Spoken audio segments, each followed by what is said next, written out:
Oh, everybody's very welcome. We are here tonight. We're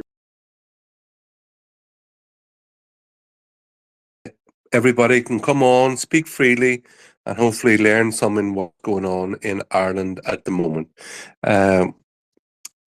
Number of issues I would like to talk about tonight.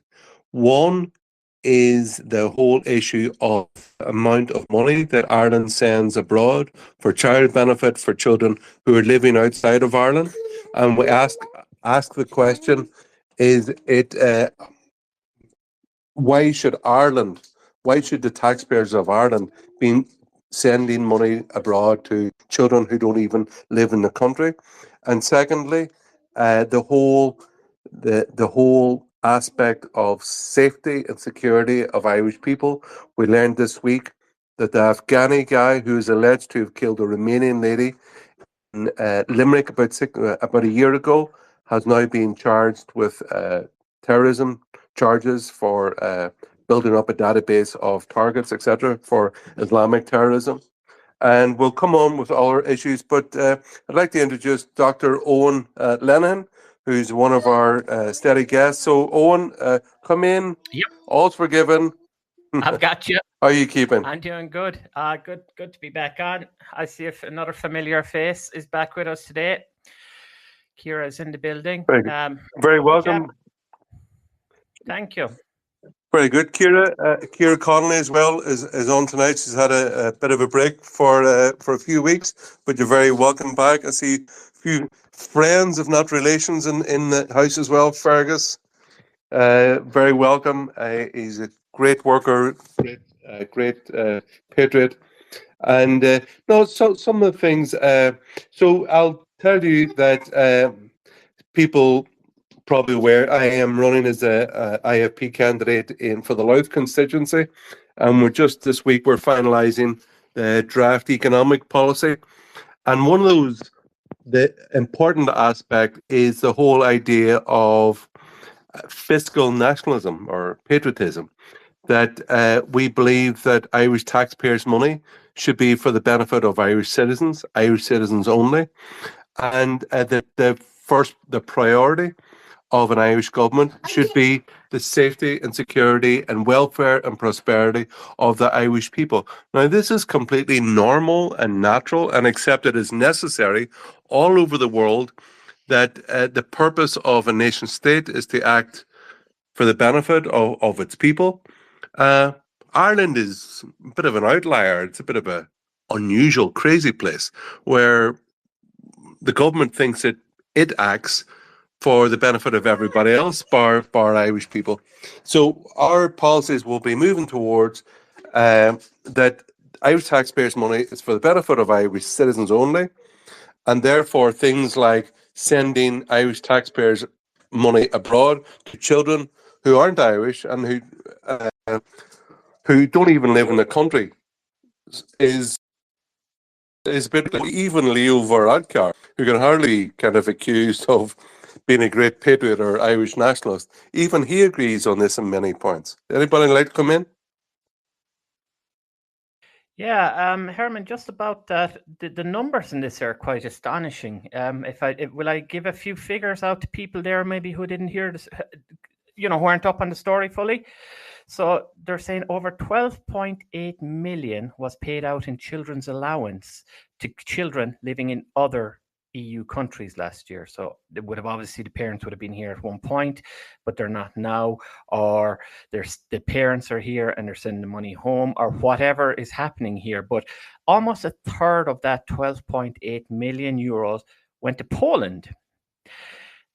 So this is extraordinary financial mismanagement, which we're kind of used to and we talk about quite a bit every week. But so they're saying that the overall figures, however, even that 12.8 is a drop from 13.6 million in 2018. So this is an annual and ongoing fiasco.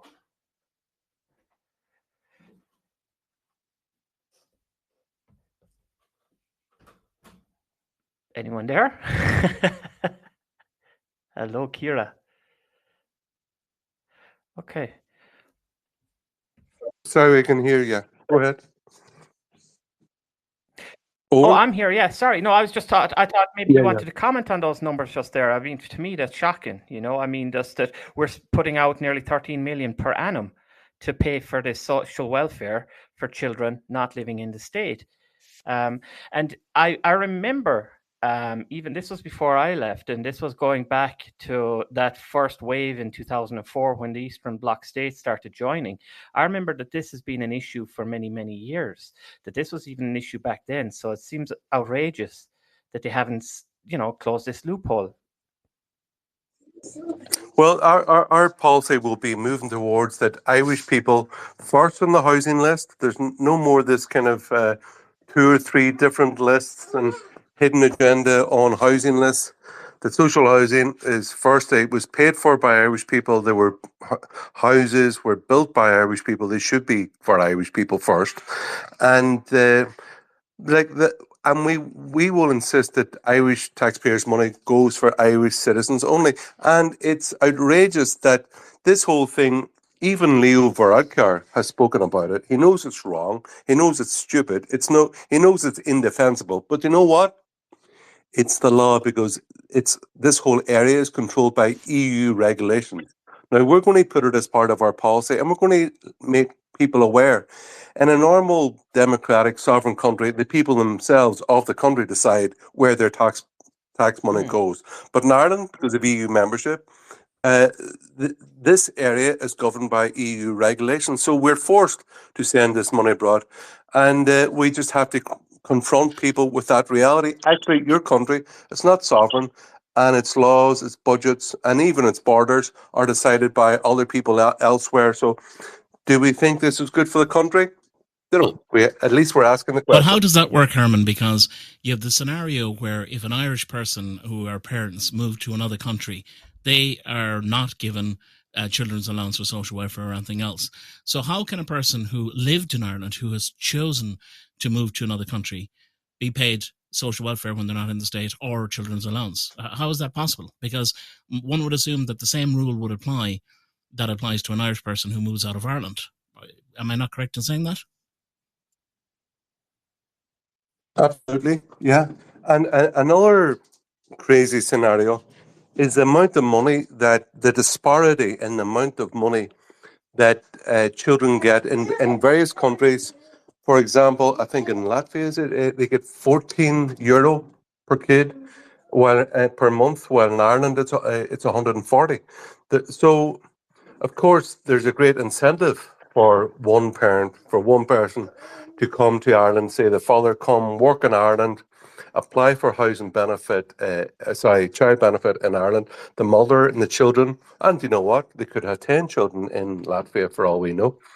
And they apply for the money, and sure, that's to get let's say they have 5 children and they make not a hundred and 1,400, but even €700. Let's say they have five, €700.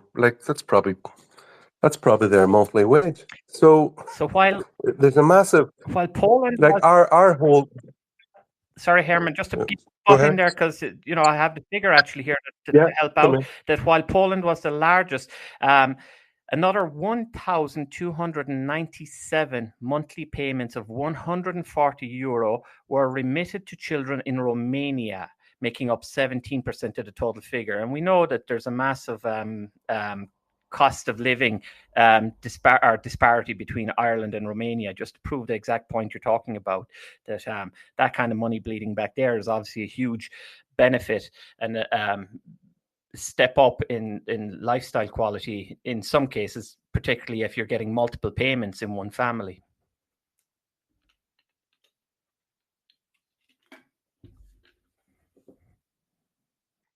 Absolutely. And another thing is, we just wanted to, by bringing up this fiscal nationalism or patriotism, as we call it, the whole thing, the craziness of Irish people coming second in their own country and being forced to go out to work to pay taxes to the government who hand it to everybody else, be that in foreign aid, be it in child benefit going abroad.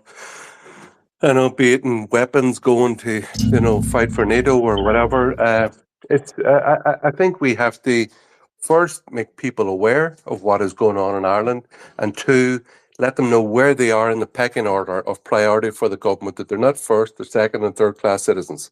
And we can see that when it comes to the budget, the spending of Irish people's money. And there's a huge amount of waste going on when you look at, you have over 6 billion a year going to NGOs. You have a huge amount of money. Is it 2.5 going for Ukrainians just for their accommodation in Ireland? Yeah. For the iPass, for direct provision centres, I think it's another billions.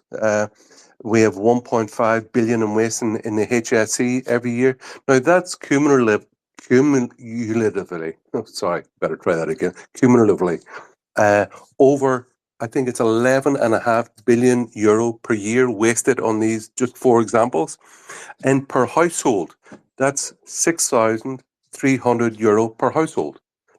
So when we break it down per household, we can see that the Irish taxpayer is being abused by the Irish government. They waste a huge amount of money. And all we are asking is that we stop wasting all this money.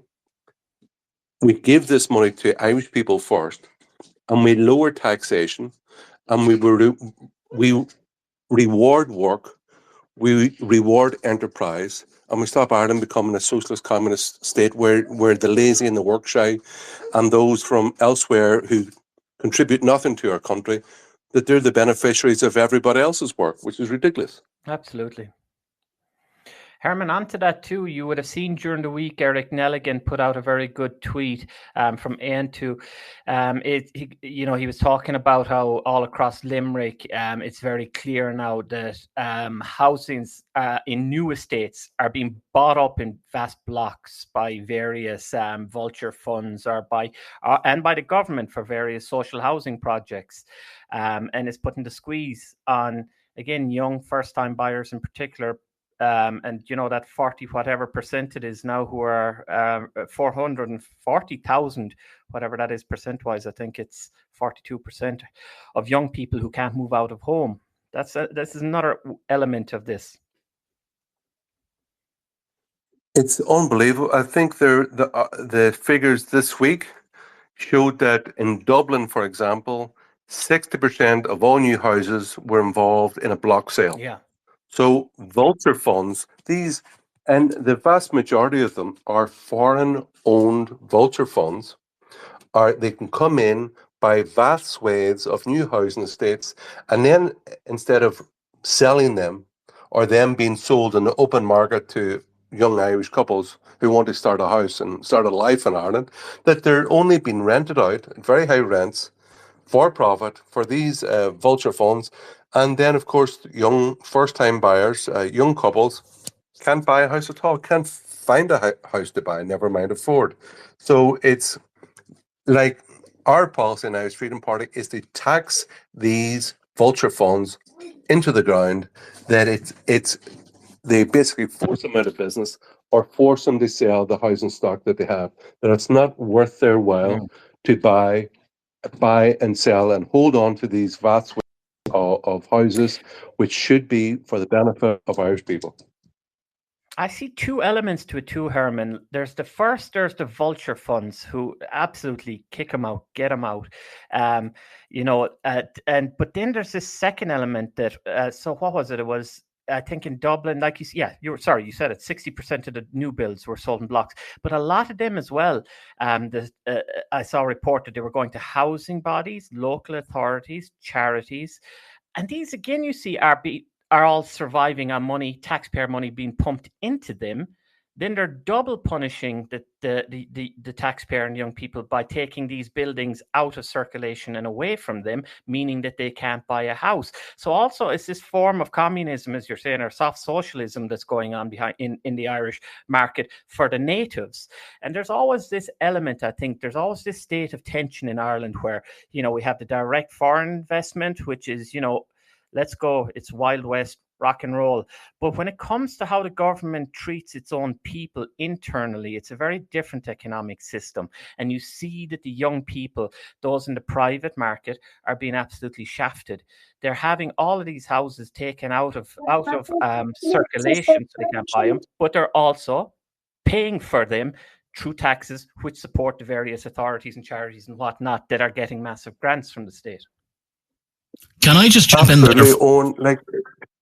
Can I just make a comment? It's the comment that you made on in respect of, would say, the government funding this. What astounded me through the last crash in 2008 was a lot of people got into distressed mortgage situations purely because of the fact that there was a recession, there was austerity, businesses closed, yada, yada, yada, and all the rest, okay?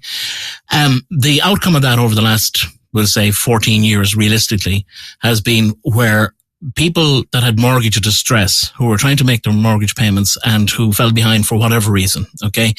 The AIB, let me put it bluntly, a state-sponsored bank or a state-funded bank, the Bank of Ireland, the same thing, sold those distress loans to either vulture funds or capital funds, okay, which then went aggressively after the persons, okay, and cranked up crazy interest rates and all the rest of the stuff. It's commonly known that this happened, leading to them being effectively evicted from their own houses and their houses sold on, okay?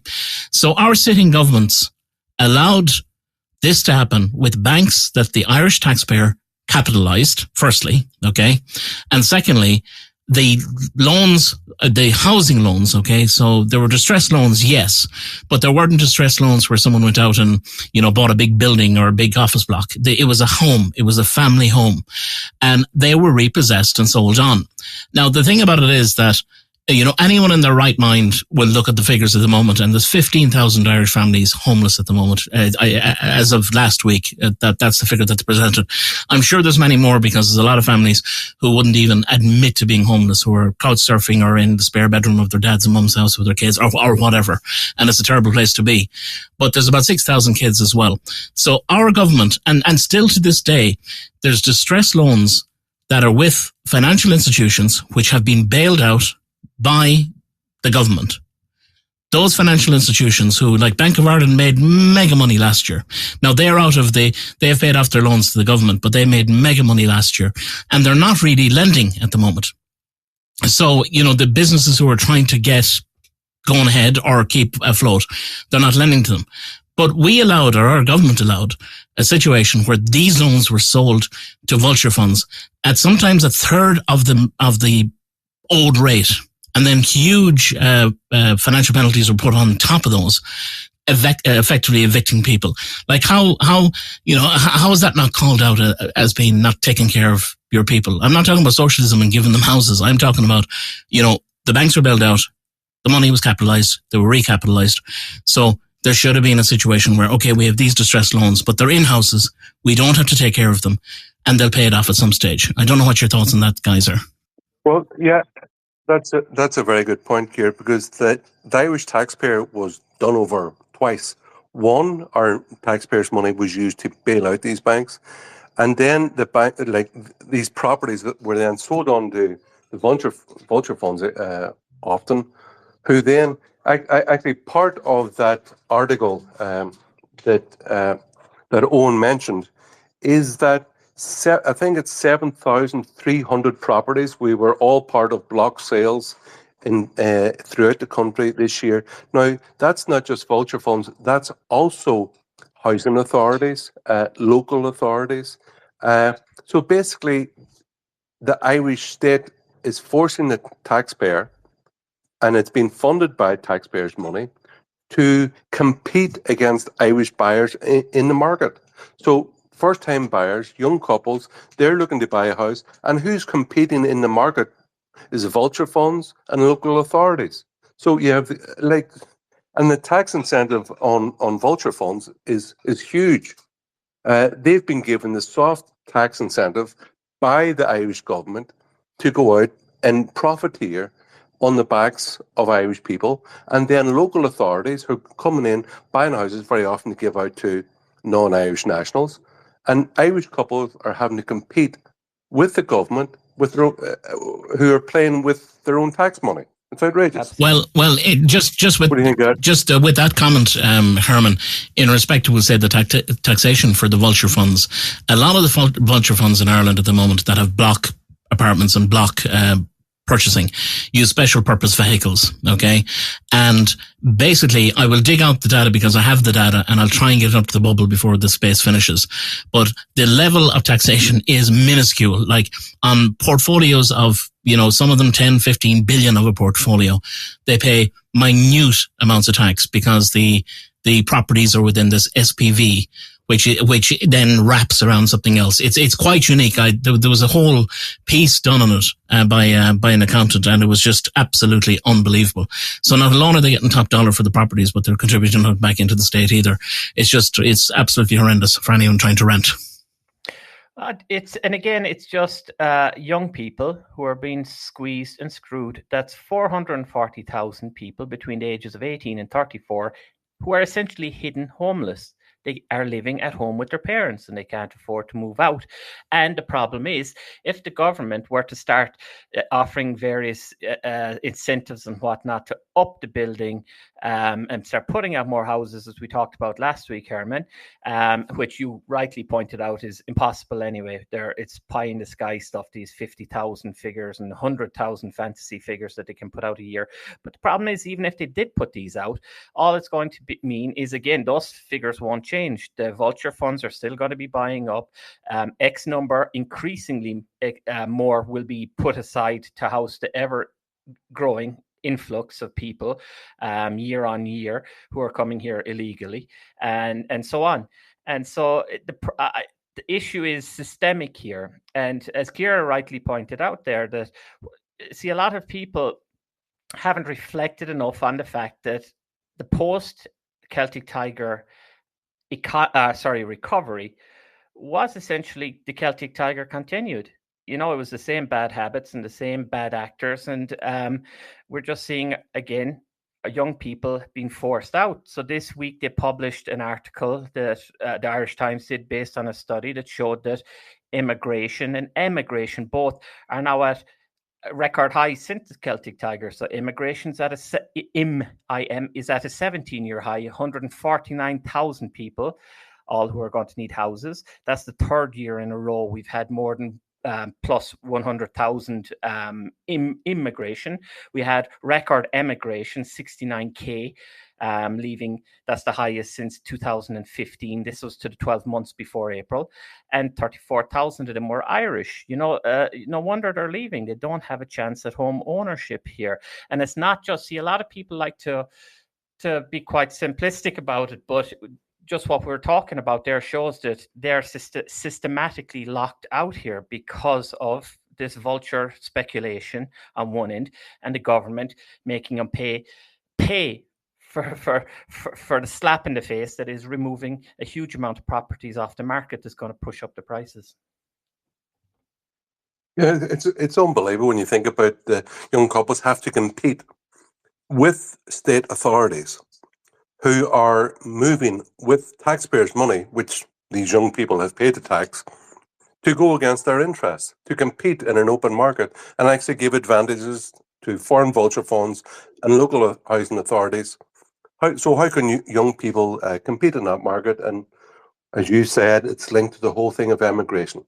But you know what? Talking about the Celtic Tiger, why it went belly up, is when we look at the foundations of it, when it started, say 2004, soon after the turn of the century, 2004, for example, before that, where it was built on having a young, well-educated workforce who were very good on STEM topics and technology and computing, software, etc. They were making stuff and building stuff and selling that stuff around the world. And then with the Treaty of Nice, which is passed, and then they gave a free pass for anybody from Eastern Europe to come to Ireland.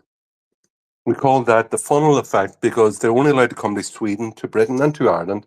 So we had 500,000 people from Eastern Europe pretty much come to Ireland between 2004 and 2009, within 5 years. We also, at the same time around 2000, we lost control of our interest rates. We moved from first being pegged to the pound and then the Deutschmark and then floating free. Then we became pegged to the euro, REM, and then the euro. We then stuck in the euro. We had cheap interest rates. We had mass immigration from Eastern Europe. We had cheap labor. We had a building boom and bust. And then people were surprised when, by 2013, 152,000 people emigrated out of Ireland. So we must look at the causes of a Celtic Tiger. Once again, it was loss. It was the government encouraging people to give up control of our currency, of our interest rates, and also our borders by allowing free movement, a free for all into Ireland. And now, years afterwards, we're still experiencing the consequences. What do you think of that, Ciara? Well, the Celtic Tiger, we had everything that happened, as you say, but we also had, I remembered, I actually, when I used to come back to Ireland, I was kind of going, Jesus, am I doing something wrong here? Because friends of mine had bought 2 and 3 and 4 houses. They're driving top of the range motors. Other guys that I knew, had bought helicopters, and I'm kind of going, whoa, what's going on here? We had the cheap labor. We had, the tech boom somewhat. There was a dot-com bust in 2000, but we had a tech boom in Ireland, and things are going pretty well. But what happened was our banking system decided to just lob out money to everybody, some without personal guarantees, some without even signing the paperwork, and that came back to bite. And obviously with all recessions, that's the reality. But unfortunately, the ordinary person, no more than where we're going now with what's happening at this moment, is going to be expected to pay for it. And it's history repeating itself. The last cycle was 14 years ago. I said recently that there was a number of companies that will probably up and move out of Ireland. That's kind of happening as we speak. And there's, if you look at, if you look at the 80s, people, it might have been high interest rates. There might have been recession, but people went out of the pub. People went out and they enjoyed themselves and they went to work. Same as the 90s. But nowadays, you have 500 cafes and restaurants closed since the start of the year. You have hotels closing left, right and centre. In fact, in my own home county of Galway, a very large retailer who did garden stuff closed last week. So you just have closed. And I think that is replicated throughout Ireland. We're going into this, sad to say, somewhat we're going into recession with decline. Our government are telling us that we need all these people in from overseas to fill job vacancies. I don't know where they're going to fill the jobs, because the live register has popped up higher again this month. So it's history repeating itself, but we have people now who expect their free houses because Roger Gorman has said, yeah, get your free house. We have people that are on, let me put it this way. I believe in equality and equity. Okay. If a person goes out and works their 40 or 50 hours a week, and, their expectation is they should be able to go out for a meal on a Saturday night with their spouse or whatever. Okay. And they should be able to provide for their kids, and they should be able to do the normal things that we've taken for granted over so many years. Our parents took for granted. Their parents obviously lived through poverty, but there was that kind of magical time, maybe 60s, 70s, 80s, where, Ireland wasn't doing too bad. Okay. Now, roll that over on the other side. We have Ukrainian refugees who are not paying road tax, who are not paying, don't have to do MOTs or DOEs on the vehicles, who are being provided with accommodation, provided with food, and allowed to go out and work a job or work from home from there. So how can, my view is if we have a person who, through no fault of their own, arrived in Ireland and they're now in employment and they're now working like any other normal Irish person, why are we providing free accommodation to them? Why are we providing free medical cards to them? Why are we providing supplementary welfare special needs allowances when they go in and they say, well, I need this, and they state their case and they're given that money when they're working a job? That's a question I want to ask. I want to throw that to the floor because... And another one, Ciara, is about the kids get a supplementary grant for third level education, which Irish people are all means tested. Once again, all these things you mentioned, be it welfare, housing, legal aid, third level grants for children, they get them all automatically, because they Irish people, they're means tested for all these things that we're talking about. So Can what we want to like, yeah, Can go I ahead. add another Go ahead. element to it? Because what you're going to see from what you're saying, correctly saying, is that we're going to we have this influx of people who are taking advantage of the system, and it's going to lead obviously to various ethnic ghettoization, but also an ethnic-based class system where you're going to have some at the bottom. But importantly, there's also going to be an ethnic class system where you're going to have foreigners at the top also. And that's a lot of that, again, is because of poor government planning, particularly in the IT sector, where overwhelmingly all upper management for these big companies like Google are being imported, and they're buying up also a lot of this top end property in Dublin and in the major hubs. And so we're going to end up with this system where you're going to find the Irish locked out. Anyone who isn't in these desired jobs are going to have to emigrate, and those who stay are going to find themselves in that middle section. Because right now, I put out a figure there during the week, and you were just because we were talking about the Celtic Tiger, it was crazy to me that it was in DCU, the biggest university in the country, in 2005. They had the amount of people who were graduating in various computer classes, right, was 224 in 2005, and it dropped to 74 in 2008. So this was at the time when there was the big tech push and tech boom in Ireland. We had nobody here who was interested in it, yet we were inviting them in these major companies with open arms. So where were they? Where were they going to get people to fill their roles, especially their senior management roles, from overseas, obviously? And that hasn't changed. We're still not putting out enough people in these areas. So the government is setting up a system where these high-end jobs, these top-end jobs, these well-paid tech jobs are going to overseas people. And so you're going to see the emergence of a non-Irish upper class as well, which is again going to eat into the housing crisis in the urban areas. Well, you'll see, I'll just put a thing here in I'm just trying to get this photograph on here, where you see that Indian woman. You talk about who the kind of hierarchy, who's top, who's bottom, ghettoization. You see that Indian women are by far the highest group in Ireland as earners. So they have over €800 per week median earnings, while Irish people are, Ireland is like 600 and whatever, 40 there. I just try to put it in the chat there. You can read it yourselves. But the Indian women are by far the highest earning group in Ireland. So, yeah, just that whole thing of, once again, Irish people, yeah, we're like, it's the Irish government who have made, it's Irish politicians who have made these decisions to lower, like, incentives and low tax for vulture funds. They should be obviously bringing in ones to suit our educational output. They're not, So instead, we have all of these wonderfully talented and educated students who have to go out of the country and go elsewhere because they're just not educated in the various areas that are valued here right now. So, like I said, we have it makes zero sense to be so heavily courting IT and various tech companies, because that is one of our absolute Achilles heel and has always been. So it's of no benefit to us. You have to import, and in the meantime, all the people who are naturally going out looking for jobs, well, there's no jobs there for them because we're only dependent on these.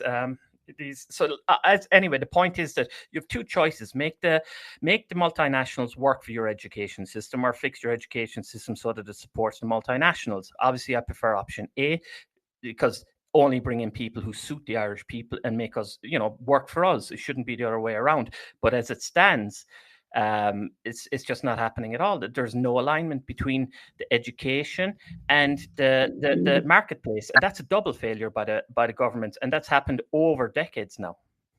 But Eoin and guys, like, if you look at the education system in Ireland at the moment, we have indoctrination within our universities of madness, and even just this week in the what was it, the SPHE school book, did you see what they did to the Irish, what they call the Irish, that they're teaching Irish children in national school and secondary school. They basically said that Irish people only watch the Late Late Show. They eat bacon and cabbage. Did you see that, guys? That's from the school book. It was absolutely disgusting. It's like, you know what? It's like those Punch magazine things you would see in the 19th century about anti-Irish hatred and propaganda. And it's incredible that it's been internalized. This cultural self-loathing has been internalized by the elites of Ireland, and it's now put out there to filter through, down through the generations, down through the various educational classes, upper level, secondary level, primary school level. That SPHE thing was outrageous, that Irish children are being forced to read anti-Irish propaganda in Irish schools. But unbelievable. But I'm just going to while we're on the subject, I'm just going to read a couple of lines from it, because this for me was absolutely astounding that they would, I know that there's this critical white race theory and all the rest, and they're saying white people bad and white men even worse and everything else. But now they're telling school kids, you're narrow-minded, gastronomically illiterate hicks. You hate people who don't share the same religion. And even your cattle look slightly stupid because they are the reflection of their owners. You eat bacon and cabbage every single day because you hate variety and are therefore deprived of good taste, or even taste buds or shops or something, or because you're too dim-witted to discover other meals. You like the flag Ceol and attend every year, which obviously means you hate all other music, not because in common with the vast swatches of the country you love your ancient, beautiful culture, but because you're afraid of diversity. And they just go on in this particular piece, and it's just absolutely unbelievable. Like, when we were at school, okay, and I'm saying this for the three members in the panel, my experience was that you were encouraged to do your best. If you didn't do quite well in your exams and stuff, you said, well, look, you didn't do well, you need to try harder. Nowadays, oh, well, you didn't really do well, but here's a silver star anyway. And then they're telling the kids that you're hicks, and just because you like Gaelic football or something, you're not diverse. How much more? We put our kids. Our government put our kids through severe lockdowns with masks and all the fear-mongering that went on during COVID, okay? So that led to severe developmental issues with kids, okay? And now they've brought out a book that they're pushing in the schools. They're telling them that they're hicks and they have no understanding of the world, and they watch the Late Late Show and that's all they do. Like, when is this going to stop? Not to mention, during the week, a woman that I know very well, she said, Ciara, I know you're one of them, right? So we know where we're going with this one. But can you explain something to me? My son went back to school last week, and he's come home to tell me that there's 14 boys that have swapped their pants for skirts, and there's 6 girls that have swapped their skirts for pants, which means that in a class of just over 100 people, second year in a particular school in County Galway, 20% of the students have changed their sex. How the fuck is that possible? How is that possible? It's statistically impossible. And it's these school books, and it's this book that they're putting people up, Irish people like hicks with red hair and Irish dancers and all the other nonsense. How can we expect our own kids to develop well, to succeed in school, if they're told that when they don't succeed, that they succeeded anyway? You need to challenge high achievers that really have what it takes to do things. And you need to challenge them, and you need to encourage them. And then you need to bring everyone along. You don't need to bring back people to keep a status quo, if you know what I mean. I'm just looking at this in just complete and utter disbelief. Yeah, and you know what? People have to realize that it's Irish politicians who've been elected by the people, who've put these people in charge, who have finally approved all these education programs that are in our schools. So the only way to do that is, if you want to change the political decisions being made in Ireland, we have to change the politicians. So that's the importance of people registering to vote and making sure they vote and vote nationalists come election time, because otherwise it's just business unless these self-loathing anti-Irish crazies and idiots get a kick in the ballot box come this general election. It will just continue. It will just continue. So actually the Irish Freedom Party, we put in comments we see to there was a what they call a consultation on the SPHE and Irish Freedom Party. Well, at least I think we were the only political party, certainly of the primary one, that we put in a reasoning against what the government were doing. But like the government have got away with it, and we have to get rid of the government. As simple as that. They're all as bad as each other, obviously. But when you look at the likes of Leo Varadkar, he obviously likes to be swanning around the world, and he was. Nobody would in a million years call him in any way a nationalist. But Norma, what's her name? Norma Foley is Fianna Fáil, and they do like to pretend, at least when it's advantageous, that they're a nationalist party, And so that's well worth remembering too. This came in under Fianna Fáil and under her. They're all responsible, as we say. This whole stuff has permeated every party and every branch of education, but they can't be left off the hook for this. The Fianna Fáil in particular.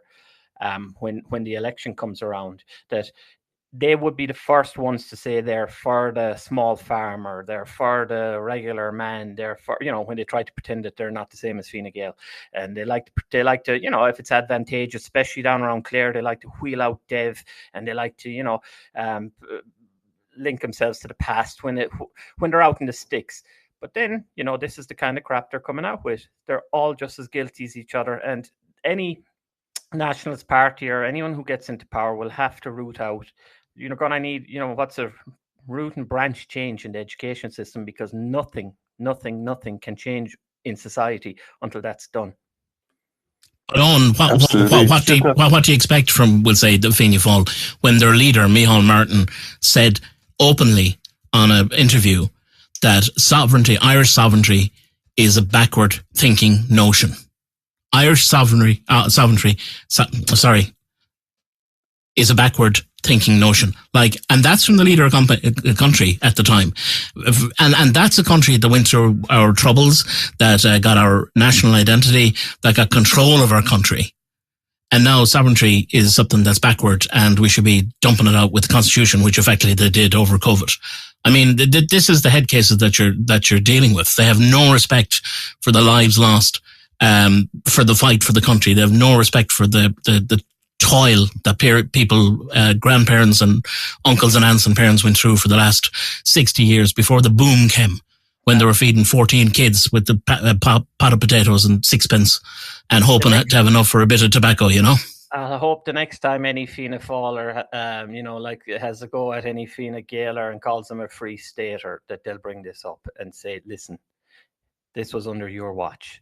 The most self-loathing, anti-Irish single page in any Irish textbook ever. This was under your watch, Fianna Fáil, sorry.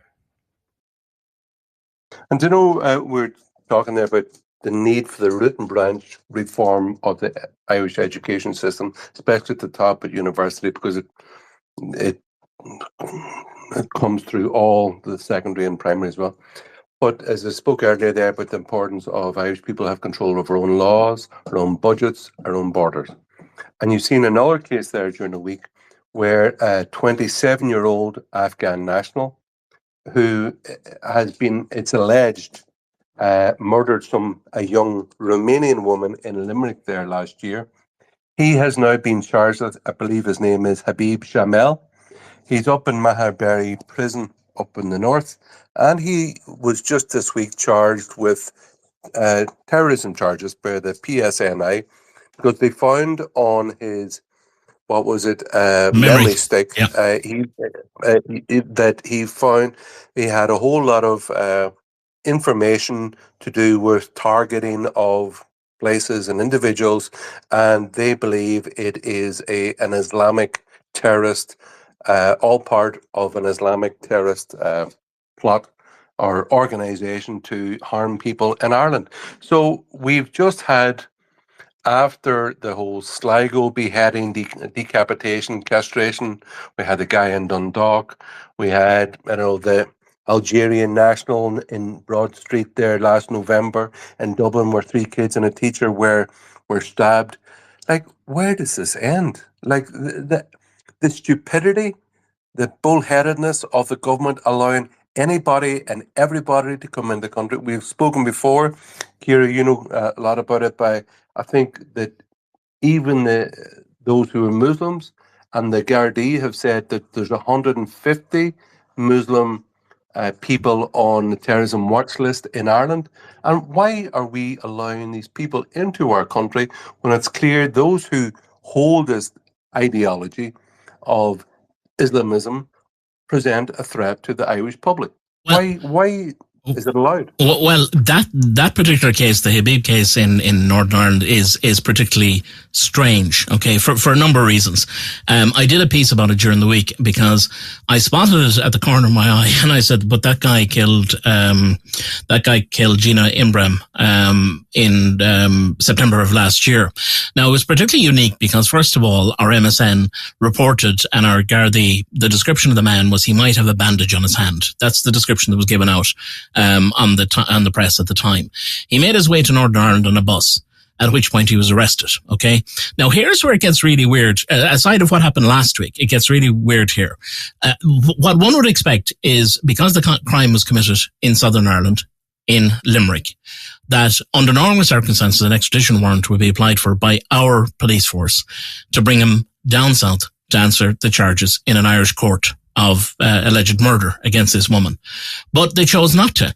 In actual fact, December of last year, the British authorities, or the Northern Ireland authorities, which are effectively Britain, and the agencies from the Republic of Ireland shared files, and they were to meet in The Hague to talk about this case. Okay? Now, for me, this is very plain and simple. He allegedly murdered a woman in Limerick. He's brought back. The evidence is presented by the DPP, and he's either put up on charges and in front of a jury or whatever, and he's convicted or he's not. But they're talking about this in The Hague. What's even more unique about it is that he was put in remand in Maherberry Prison in Northern Ireland. But the alleged crimes that occurred, okay, so he was in there in December, okay, on remand, and I cannot find anywhere where the man was given bail. It's nowhere to be seen. I've scoured every mainstream media source that's there. But the terrorist offences, get this one, were committed between the 10th of February and the 7th of April. Now, the question is, a man on remand for a murder in Ireland, not extradited, okay? And the fact that he committed, or allegedly committed, these terrorist offences between February and April of this year, and they were on a pen drive, which meant that he needed access to a computer to do what he needed to do. Because if the data that was put on it was from last year, well, the offences would have been last year while he was out of prison, and they found the thumb drive and they would have charged him based on that. So it's a very, very, very, very strange case, because at the moment they're saying that he's in Maherberry Prison at the moment, and they're just saying that it's unconnected serious charges. They didn't say he allegedly murdered a woman in Limerick. Our Irish media didn't even cover it. It didn't even warrant an inside page, not to mind front page. And this is what you're dealing with. Same thing that happened in Galway with the priest in Renmore Barracks. Frenzied attack, mad stuff that happened there. And when all that comes out, like, people are absolutely going to be stunned. And this has been replicated over and over again. You said 173 people on a terrorist watch list at the moment. Ireland has been rated as being a hub of terrorism. A couple of financial companies like Stripe and other people were audited recently, well, actually last year, in respect to transactions. They were, they get to know your customer. They weren't doing it right with certain people. And that's a number of financial companies, I'm not singling out Stripe. Ireland is on a high terror watch list, according to MI5 at the moment, as is Northern Ireland, as is the UK. And it's just more of the same, and we're just letting in anyone that wants to come in. 100 people a day coming in at the moment. Isn't it incredible, the speed at which the barbaric attempted murder of a priest right outside an army barracks in Galway was basically memory hold, basically within a week and a half?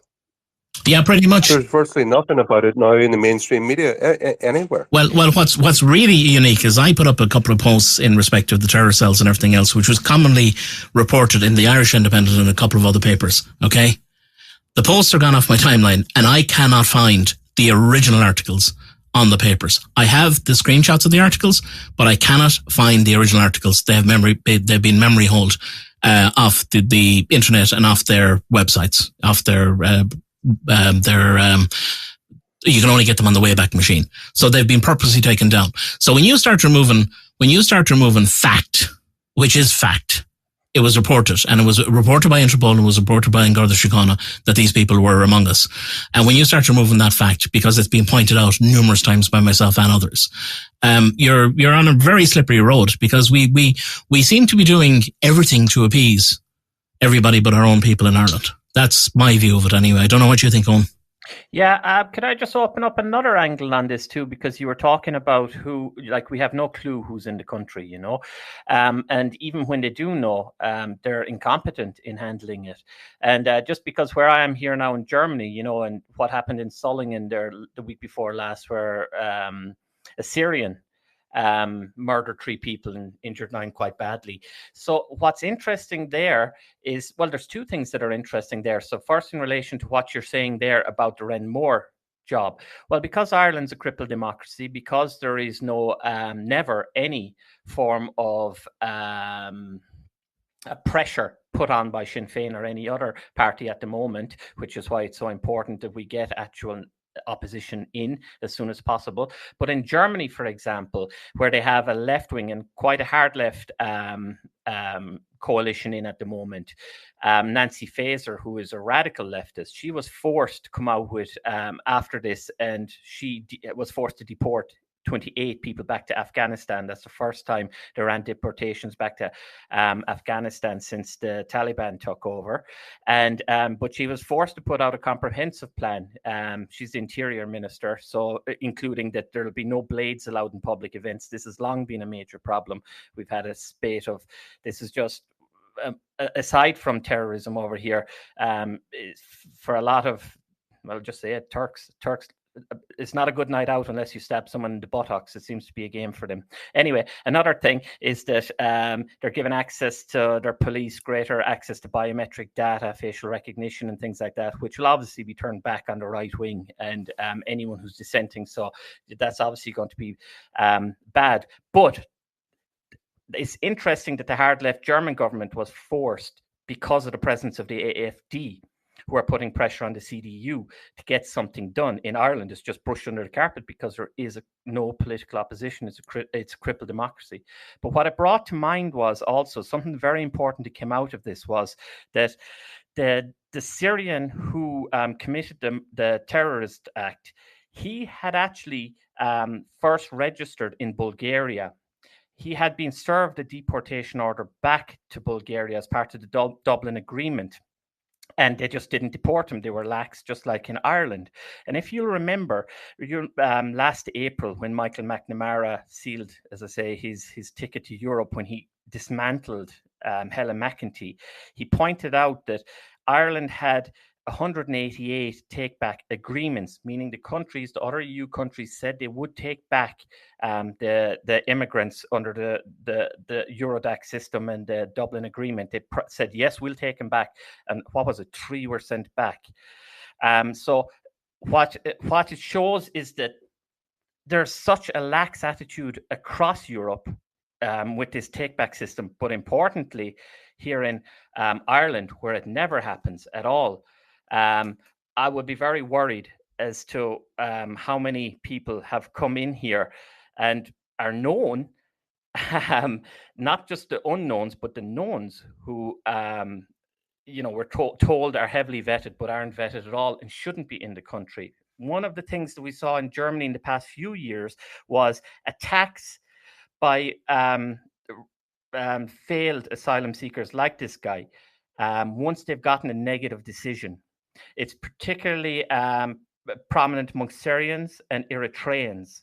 We've had several murders in the region where I am, where upon receiving their orders to go, they commit these horrific acts of murder. So obviously, anyone who's given a deportation order should be on the plane the next morning and gone. And in particular, these 188, these easy ones, these where takebacks have been agreed upon, they should be out the door immediately. So I would hope that I would wish that this would be a wake-up call to Ireland. It was a wake-up call to the hard left government in Germany. They've been forced to do it because they've been held to account by a surgent AFD, but nobody's holding them to account in Ireland. But on the problem in Ireland is, okay, there was an asylum seeker, 21 years of age, Mohammed Jan Asmarazi, who, I hope I got that right. He was given the Probation Act by Judge Teresa Kelly. He has an address as Airway Industrial Estate Santry, which is a DP centre. District Court judge heard on June 28th, Gardaí responded to a call that the man had a knife. Now, they called it a knife. It was actually a dagger. There's actually photographs of it online. Big motherfucker of a yoke. And he was lying in the grass with the knife stuck in the grass beside him. When he was arrested, he said that he was eating fruit, although there was no fruit around him. Now, bearing in mind that the carrying of a knife over a certain blade length in Ireland has a mandatory, has the upper sentence of 5 years imprisonment. They're trying to bring that up to 10 years now. And Fine Gael are going around and say, yeah, we're going to bring in the knife crime up to 10 years, or even carrying the knife. But this guy was given a complete conditional discharge, nothing done to him, no problem. Go on about your business. So when you have, like, here's my point. Whatever about an Irish person of good standing carrying a knife for whatever reason, okay? A person who's seeking asylum in the country, who's still within the process, under no circumstances should have a dagger in the middle of a park on a summer's day in front of families. And if they do, they need to be put away for a period of time. That would be my view. But no, we don't do that here in Ireland. And, you know, once you allow that to happen, like that, anyone else caught with a knife now, all they have to say is they're cutting fruit, because there's case law there. There's case law now in court saying I was cutting fruit. You can't do me on it because this has been ruled upon. So when you have this lackadaisical, should I say, policing, the same that's happening in the UK at the moment to certain groups, to specific groups, whereas we all know a man that was cutting down posters in the centre of Dublin, and he's up in court for it, and he's been back in a number of times for it. Am I seeing something? Or is it just me that's seeing that there's something really wrong here, guys? Absolutely not. There's clearly the problem, like what we've seen, especially with Fine Gael, is that they love pointing to the laws, and they love pointing to the measures in place. They love pointing, we're going to, like, as you rightly said, we're going to do X, Y, and Z. It's great having the laws. Fine Gael never enforce them. And the bigger problem is because obviously Fianna Fáil are in power with them, and Sinn Féin are just the same, that there's no one there to put pressure on them, real pressure through force and numbers. And we need that. We badly need it. Absolutely. Yeah, do you know what? The whole security issue, the security and safety situation of the country has been forced down the tubes by the political decisions of the government, who have allowed open borders, who have allowed these people who have come in illegally, even without knowing who they are, where they're from, do they have a criminal record. They've been allowed to come in, and instead of being, because we know they're here illegally, they should be deported immediately. But the politicians have allowed a situation to happen and told the police, the guards, to allow these people to continue to come in, and we're the losers. So, Killian, you were looking to come in. We see invite. Yeah. Oh, sorry, invite. Go ahead, Killian. Yeah. So I was just looking at the correlation between the fact that Sinn Féin has now devolution in the north, but there's no correlation with the massive increase in migrants since that deal has been struck. So has anyone ever looked at the correlation between the massive increase and then Sinn Féin getting power in the north again? Because the massive increase coincided with Leo Varadkar and Rishi Sunak at the time, and now we have an influx since there's devolution in the north. Do you have any idea of the kind of numbers that we're talking about in the north? No, but in general, in the Republic, that looks like Sinn Féin struck a deal, or Leo struck a deal to take people in from the UK, seen as Helen McEntee was so, what's the word? Like, she was saying 80% of the people coming from migrants coming in from the UK are coming from the north, but the correlation between the influx and them striking a deal, all of a sudden the place is full. Yeah, but that thing about Helen McEntee saying that, oh, they're all coming from UK, there was zero evidence. She had zero evidence to back up. There's no data. They didn't collect any data, so she got no evidence to show that that's the case. I believe that was just her kind of political passing the buck. Because ultimately, as Minister of Justice, she's the one responsible for policing the borders, people coming in. And as McNamara, as Owen pointed out there, the McNamara cross-examination showed she had no. It wasn't that she didn't have simply the ability. I don't think she even had the will to want to have these people. They're ideologues who believe in open borders. They don't want to protect us. Like we've got to get rid of this idea in our head that the Irish government act on the best interests of Irish people. They don't. They're not even acting on our behalf. They're there as representatives of the EU to impose EU law upon us. Leo Varadkar, we give the example earlier, where Leo Varadkar says the whole thing about child benefits sending it abroad is really stupid, expensive, it's unjustifiable. But hey, tough luck. The law, EU regulations supersedes Irish law on this, and they decide. So our budgets, even our money and our budgets, are decided by other people abroad, and our so-called Irish government just go ahead with it. Yeah, but what I'm saying to But you was that it coincides, seeing as we don't have an opposition, it looks as though the Sinn Féin has okay, we have devolution in the north, we've power in the north, we're not going to stand up against this massive immigration influx. That's what it seems to be. That's why the reason Sinn Féin aren't opposing any of this mass immigration. But if you look at the amount, if you actually sit in the M50 for about 20 minutes every single day, the amount of northern taxis flying down that M50, going into the city centre, going into that iPass centre, are all northern taxi drivers landing all these people into the iPass in Dublin. Like they're not flying in as much as everyone seems to think. Yeah, that's absolutely true. People, the huge amount of people coming in. Well, we just know this anecdotally that people coming into Belfast and then getting taxied down, and we've seen numerous videos of these people landing right outside the what they call the pass. asylum seeker kind of application office in Dublin. It's just it is unbelievable. Killian, thank you very much for that point. Can I appreciate it. Can I make a point on that? Yeah, come in, Ciara. Come in. Yeah, just Killian, the Sunday Times, the UK Sunday Times, published an article on May 5th, 2024, and it was very telling because basically some of the points within the article, I'll post to the bubble in a moment, but basically they said hands tied and blindfolded how Gardaí are dealing with immigration. One senior Gardaí source said it's enforcing immigration policy one hand tied behind your back and also blindfolded. He said shadow operations in the region trying to make their presence feel while remaining invisible, because that's what they've been told. Most of the work has been intelligent led and catching the middlemen who are facilitating illegal immigration. But 30,000 people cross the border daily, not immigrants now. That's just the normal transport back and forth.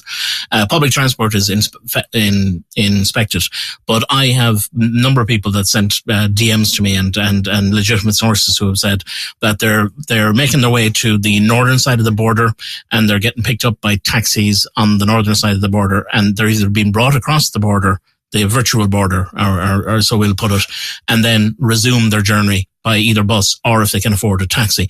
Some of them are actually being given money for the taxi to come down south. The guards also said that you have a 500-kilometer border, so you can come across any way that you want. But they also said, this is a very interesting point. So they said the enforcement of immigration law in the region is also problematic as it exposes them to the accusation of racial profiling if they stop people of colour or those who speak with a foreign accent. If and when migrants are stopped, they're usually transported to Dublin, registered, and then sent to the International Protection Office. So basically, we're in this twilight zone at the moment, which I've never seen before, and I've travelled the world. When you pitch up in New York or anywhere else where you come from, Ireland, can I see your passport? Can I see your papers? And if you don't have them, on the next plane home. But now our own people are saying that they'll be accused of racial profiling for even asking that question. Like, how can you enforce a border that way? How can you ensure the security and the well-being of Irish citizens when, in actual fact, you're afraid to ask a person where they're coming from and what they're doing? This is just the total crazy at the moment that I can see. You know, you've people hopping off the back of lorries coming in from the UK every day of the week. The transport companies aren't even reporting it now because they get a bigger rap on the knuckles than the people that hop off the back of the truck. And this is widespread. This is just out of control. They've already said that the number that I said will be the number for the year has been surpassed already. 150,000 people have come into Ireland this year alone as immigrants or refugees. So, you know, it's not stopping and it won't stop. Thoughts? Thank you very much, Ciara. You're 100% correct. And it's all by political decisions by those who've been elected in Ireland. Victoria, thank you very much, Killian, for the point. Very good point indeed. Victoria, if you'd like to come in? I would. Hi, Herman. Hi, everyone. So, good point there, Killian. 150,000. Wow. And we're still, and yet his bare face, he dared to show his face. And what is it that he said? Our weasel of a Taoiseach. If a minister, what is it he said? He said, what issue with immigration? Is that what he said? Is that what he dared to say recently? That he didn't see any issue with immigration? There's no issue, and we have 150,000. Is that's the numbers? Is it in the last year? 150,000 up to last week. Now, just bear in mind, just for the avoidance of doubt here, to be kind to everybody, some of that is legal immigration. And some of it is, well, they say you can't use the word illegal.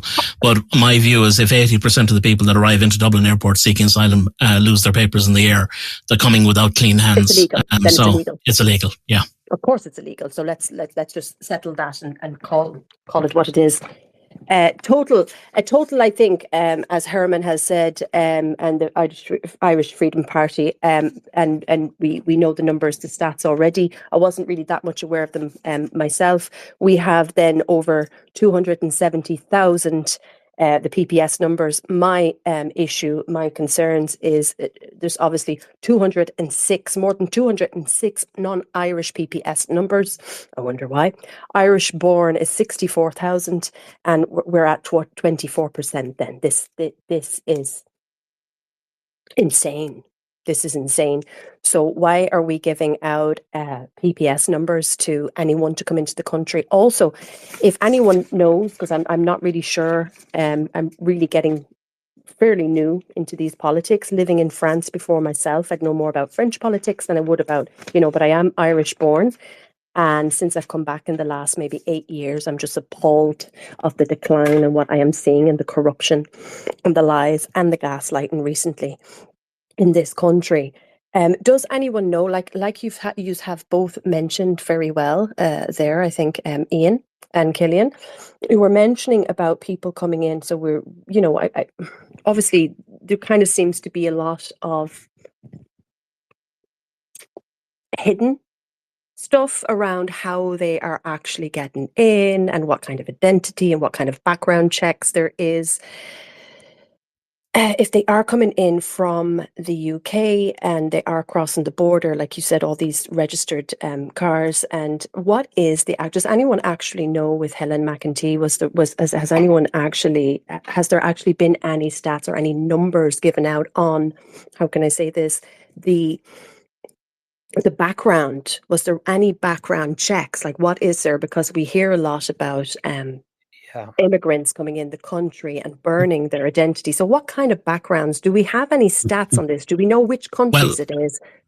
They've claimed in the past, the Minister for Justice and other departments have claimed that they're fingerprinted and everything else when they come into Ireland. The department have come out since then and said that they're not. Theoretically, if you apply for refugee status in any country under the UN conventions and all the other conventions that are being applied at the moment, that country that you apply for asylum cannot query your home country, just in case you might be a political prisoner and you're wanted in your home country because you cause trouble because you're a political prisoner or you're persecuted or whatever else. So technically you can't go and ask the home country, what's the story with person A. On top of that, there's what they call a Eurodac database that is throughout Europe. And technically, under the Dublin Convention and all the other conventions, if a person lands in the first country, the first safe country, and they're fingerprinted, technically that's their country of asylum. Okay. But under kind of weird EU laws, and Herman knows an awful lot more about this than I do, they can travel within the EU. Now, here's the thing. We had a prisoner who was still a prisoner in Cork. He was charged for a number of, assault and a number of break-ins. Okay. He gave the Gardaí a fake name, but when the Gardaí went looking for him and fingerprinted him, ran him through the system, he had 27 different identities throughout Europe, including the UK. So the fact that he was in DP, the direct provision, and the fact that he had all those identities and no one flagged that, shows that our security services is not working in Ireland.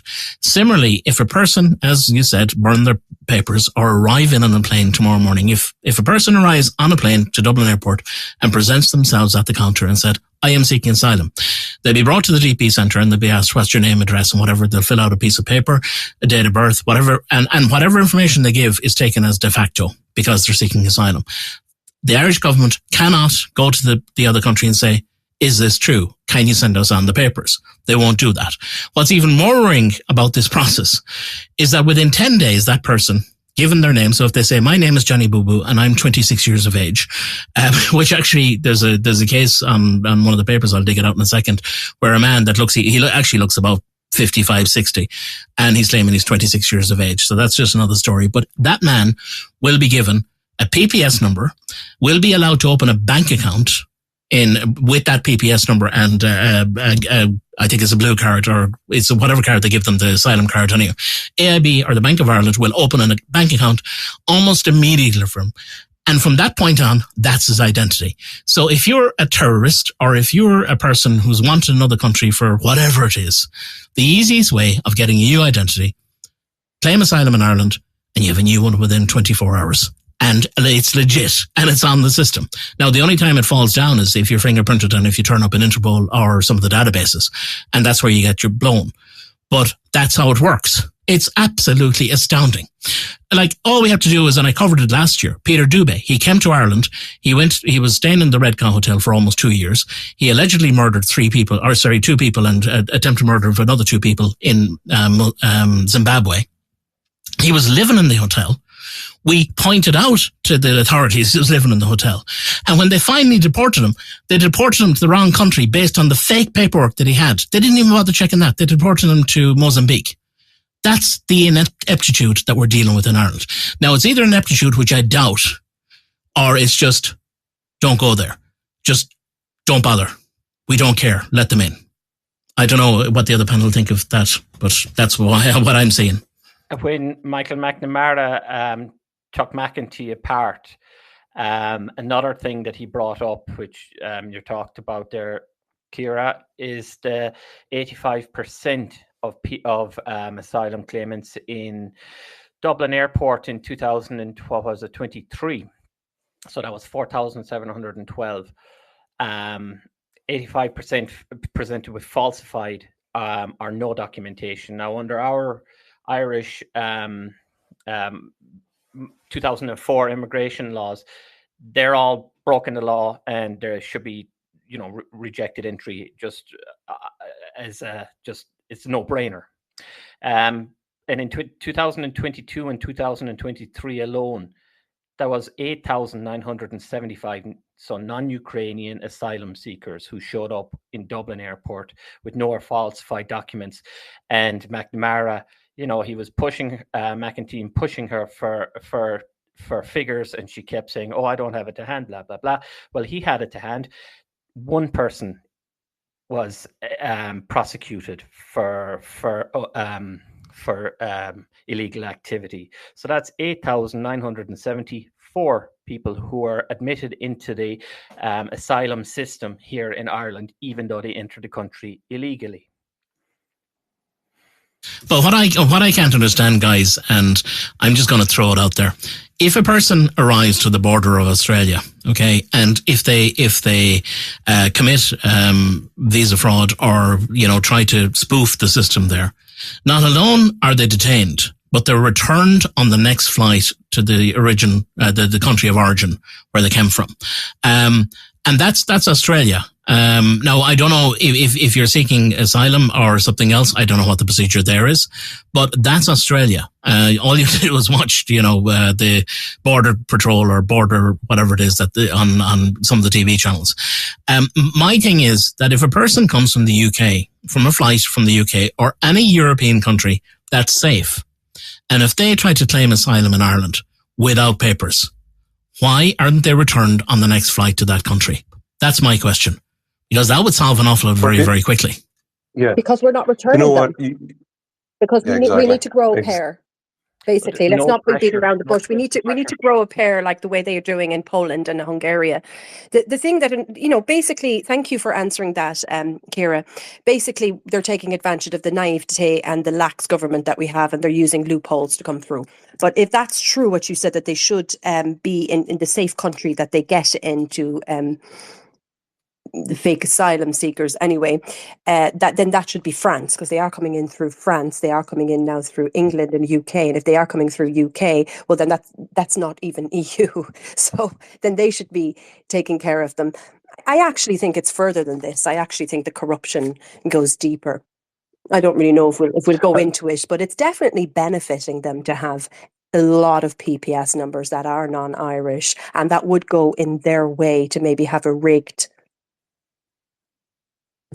election. Well, do you know what this brings up about people having to apply for asylum in the first country that they enter in the EU, and it has to do with citizenship and the problem of citizenship being thrown around like confetti, as I said before.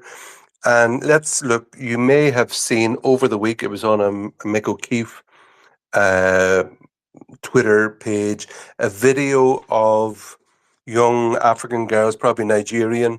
They're all dancing around, singing, and you'll never get, as they're saying, you'll never get your country back. They're flashing their Irish and British passports, and they're laughing. They're physically laughing at us. Look at these idiots who've given us an Irish passport. We're Nigerian, but we have Irish passports, and we're never going to leave here because we've got a passport. A thing that we will have, that a nationalist government in the future will have to look at, will have to re-examine, is how passports and how Irish citizenship was given to thousands and thousands of people who had no legal right to ask for it. These people came, many of everybody, I would say, for example, on Nigerians, there are no direct flights from Lagos to Dublin, from Nigeria to Ireland. So none of these people, we know for certain, unless they have incredible swimming skills that we're unaware of, that none of them came directly from Nigeria to Ireland, and therefore none of them had a right to apply for asylum in Ireland, because it clearly wasn't the first safe country of entry. So we will have to go back and examine all these citizenship certificates and passports that were given out to people, and look if their parents were giving a Irish passport and citizenship under false pretenses. Those parents and their children must be deported from Ireland as well. So that's a thing that we will have to look at in the long term, and that's a long term play that we'll have to look at. But what do you think of that? Sorry, the fact that we're after probably ruining any Irish US relations in the last 5 years, we seem to have gone into the European Union bucket as opposed to the US bucket. We've the 12th most powerful passport in the world, and we're just giving them out, as you said, like confetti.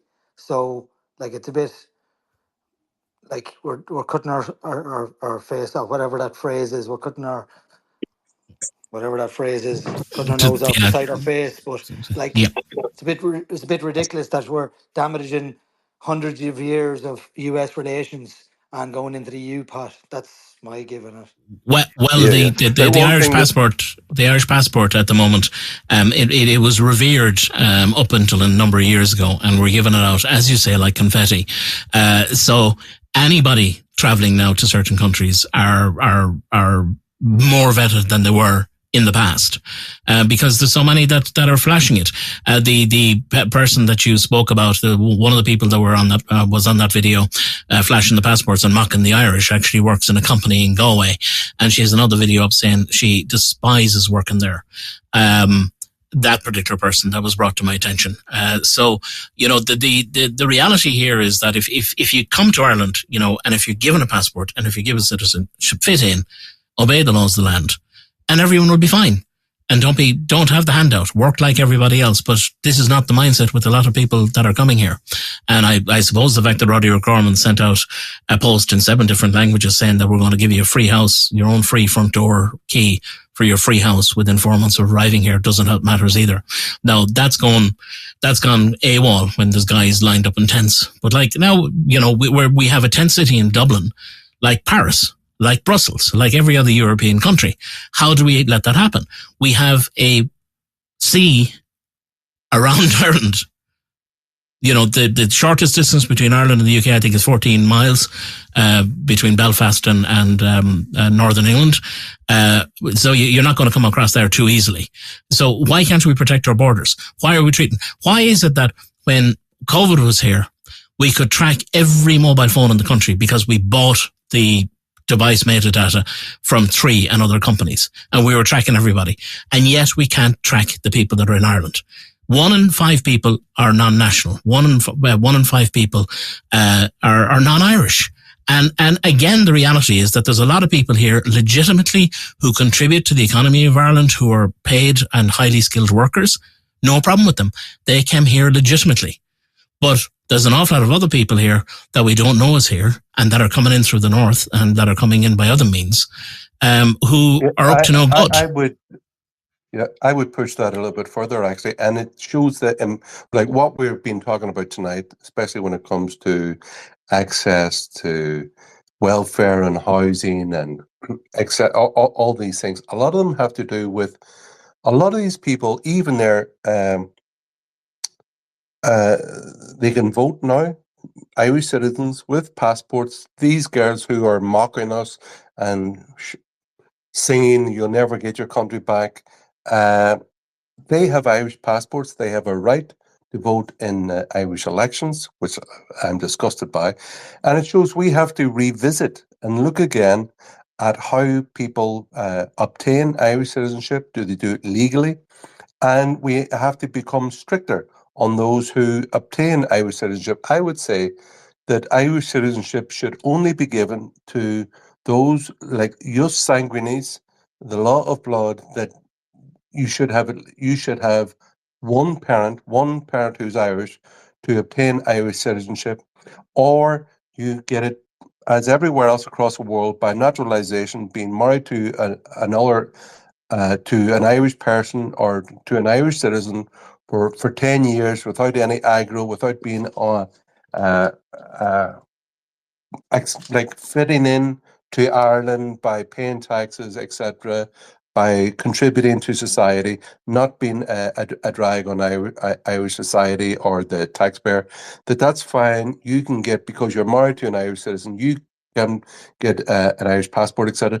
But the main and the vast majority of cases, Irish citizenship should only be given to those with an Irish parent, rather than throwing it around to all and sundry who just come here for free stuff. And and I have no problem with people coming here legally, getting work permits, residing here for a number of years when they have a work permit. But I believe when the work permit is over, the residence permit must fall by the wayside at the same time, and they go back and they go on to another country, and they take our good wishes, and they take the money that they've earned here and the experience that they have, and we wish them all the best. But the idea is that anybody and everybody can get an Irish citizenship and passport is just ridiculous, and we've got to stop it. Exactly, Herman. Exactly. And you know what? They're too busy licking the boots of the EU globalists and NGOs. They're too busy waiting for a little pat on his weasel head instead of taking care of the 15,000 homeless Irish people that we have and the 4,000 Irish children that do not have a place to call home. And this government, that I do not know why they're still on top of the poll, unless people have some kind of, are suffering from some kind of, I don't know, what's that syndrome when you have from your kidnappers? Stockholm syndrome, is it? Stockholm syndrome, or maybe dementia. I don't know what is wrong with them. But at the same time, I wouldn't put it past them to be rigged. Some of those, I definitely think people should be there while the next general election, because I wouldn't put anything past them at this stage, because this is an inside job. And the worst thing about it in Ireland is that it's an inside job. And we see all the faces, Stephen Keir that went out and showed all those lads filling their pockets. It's all about greed. It's all about selling out the Irish, selling out Ireland for money, money, money. Well, you know what? My message to any of them listening, to any of yous listening that have sold out our country, I hope yous choke on your money. But anyway, I'm sorry for getting a bit emotional, but they're too busy. They're too busy looking for a pat on the back from the EU, globalists and NGOs, etc., than to actually take care of the real crises that we have in Ireland. While Ireland is crying, while there's a housing crisis, there's a mental health crisis, there's a crisis in the schools. There's kids that have special needs that are not being attended to. There's people that are waiting 10, 12 hours on trolleys, old people, and they don't care because they're filling their pockets. And all those weasels are the cause of the decline that's happening in Ireland since 2011, since they've been in power. And I do not know, unless people have Stockholm syndrome, unless it's rigged, why these corrupt, lying, narcissistic, gaslighting weasels are still in power. And they can come for me if they like, because I will tell them you're a weasel. You do not know what a man is. You do not even know what a woman is. You dare to show your brazen, bold face after the smear cervical campaign when he was Minister of the Health. Has everyone just forgot about that? Have we forgot about all the women who died? Have we just forgotten, just brushed that again? Irish again, having memory loss. Have we just forgot? I mean, he should have been thrown out. At least the other one had the decency to step down. Yeah, the whole thing about that we have this press situation. Like I mentioned earlier about the murder or the attempted murder of a priest outside barracks in Galway is memory hold within 10 days. And we have Taoiseach Simon Harris. He was useless, absolutely incompetent as Minister of Health. But sure, you never hear a mention of that. There was a vote of confidence. There had to be a vote of confidence on him in the Dáil. He was so poor that. But sure, memory hold. Irish media, no hard questions. I think it's actually Ben Scallon or nobody who are asking hard questions of those in power. And we could see very clearly during the lockdown that the Irish media were basically riding shotgun for the Irish government, and they were just like mouthpieces augmenting or acting as megaphones for government policy and government politicians. But there was very, very few, if any, hard questions asked by the Irish press to those in power. Exactly, Herman, exactly. They're just puppets for the EU. We need them out, vote nationalist. Everybody get off their butts and go voting. We need to get people into those polls, whatever way it is, to make sure that it's not rigged. We need people checking. People need to get their head checked if they're going to, like Einstein says, to keep doing the same thing again when you're getting the same results is a sign of insanity. So I don't know what's going on here, but definitely there's corruption, there's lies. It's coming from the inside. It's an inside job. I think that it suits them to get all these PPS numbers and have these people coming over. It suits their agenda. To have maybe people, we did see stories, we did see videos circulating about different people bringing taxis and bringing these so-called refugees and different people that were in the country for 5 minutes down to vote. Hopefully this won't be the case for the general election because it's illegal, but we have seen a lot of illegal activity in Ireland. Yeah. We need to stand up to them. freedom of speech is our God-given right. We have a right to express when people are doing illegal things, when they are failing and neglecting their own people, when they are doing traitorous things. We have a right to stand up. And I really think that, I really do hope that we can get some real men and real women and real Irish patriots into the Irish government instead of these sellouts. And I, I really admire the Polish, actually, at the moment, that are taking a very firm stand. And even though they're being criticised, we can see in Poland that there's a very low rate of terror attacks. Yes. In Hungary, they've built a fence as well, and they're actually suing the EU for the fence that they have built. So there is certain countries that are, there is a lot of people that are awake. They're increasingly across Europe. You mentioned there Hungary, Poland, Sweden. They're actually the amount of immigration has because a more nationalist government has coming in. I believe the Sweden Democrats are a minor partner in the Swedish government at the minute, and they have, because they've brought in a lot of measures which financially make it difficult or less easy for migrants come in. Actually, migration has now reversed in Sweden, and these freeloaders or the welfare tourists in Sweden have now started to leave. So, and Denmark has done the same, even though it's a left-wing government. They've brought in a lot of measures against mass immigration, and they have a very low rate of immigration into Denmark. So where there's a will, there's a way. When we force the politicians, when we put in nationalist politicians in the Dáil who make laws for the benefit of the Irish people, we will start to win. Thank you very much, Victoria. Renee, if you'd like to come in there, please. Yeah, just a quick one there, because earlier on I kept on going back and forth. So thank you, Herman, for letting me speak. Someone mentioned, I don't want to sway the subject a bit, but someone mentioned earlier regarding the book that's being discussed for a couple of days now in Twitter, in the Twitter sphere, regarding demonization of the what seems to be the norm of Irish family. Perhaps maybe it's been mentioned already, but this is like, critical race theory 101. I've gone through primary and secondary school in Ireland, and I never seen that ever before. And that, even though it's just a page or 2 pages, we can't let these people have any more inch or even a centimeter or even a millimeter. That was appalling. In terms of the demonization of what, the norms in the Irish traditions, I don't know whether I've mentioned this in this spaces before, but many instances when I'm on leftist spaces, I've came across someone who's a member of Yontu. I'm not going to name him. He's actually a very good lad, a very young lad. He's just finished his leaving cert as well, and he tries. He's one of them, very young, enthusiastic, young people. One of the young people that promotes Gaelic, speaking as much Gaelic as possible, and one of the woke leftist. I know it's just mockery. He was mocking, calling him cringe.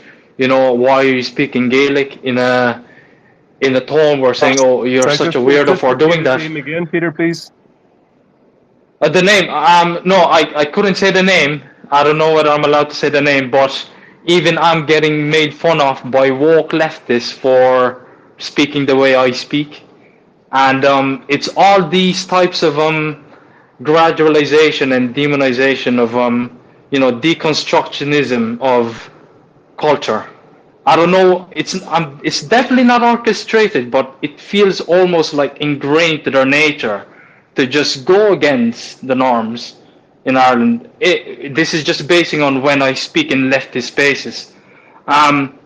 There's this one guy called Cannon who said at some point that it's racist to have Gaelic language in application forms when you're applying for a job in Ireland, because it's like you're in Ireland, learning a couple of words in Gaelic won't hurt you, and it's part of the Well, country. I think It's not. that's It's not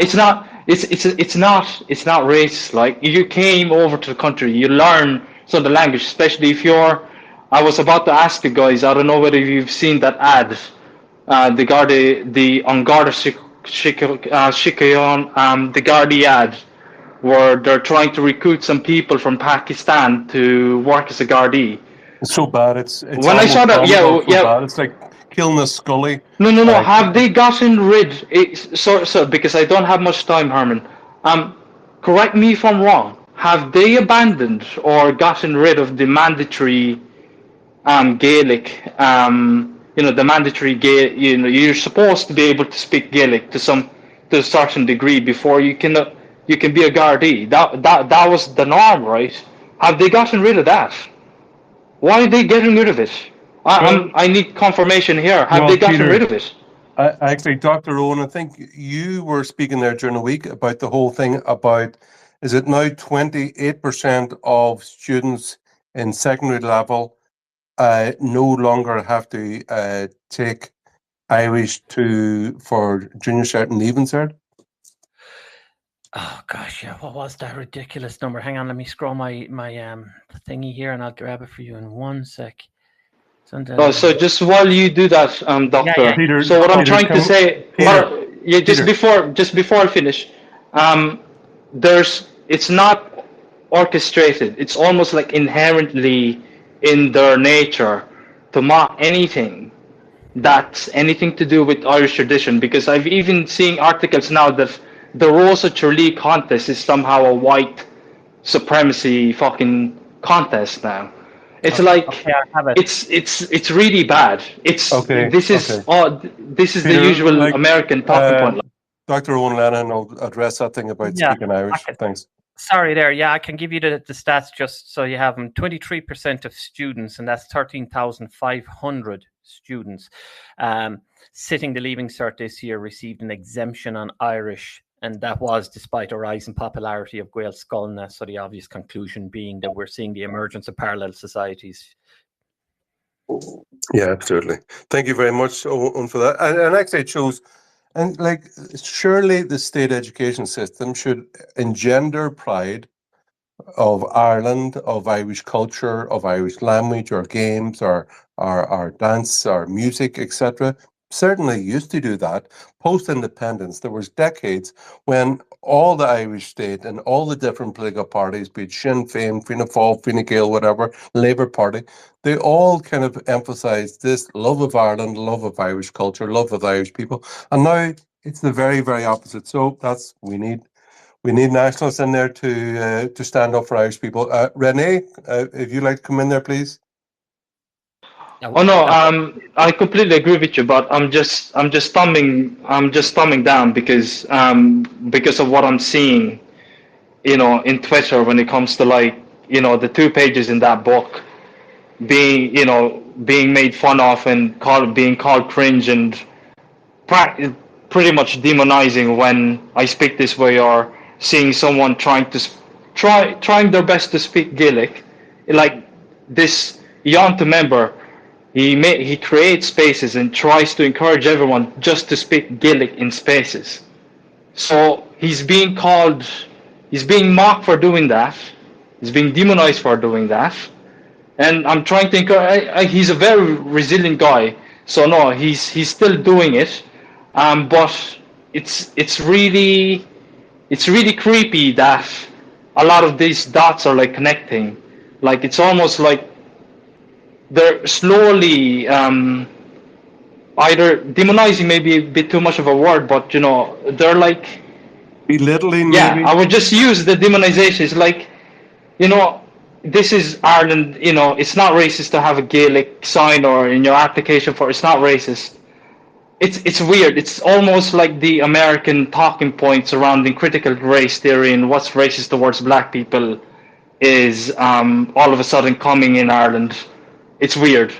It's just weird. But no, everything what you're saying, Herman, I completely agree. And just one question, Herman, more towards you.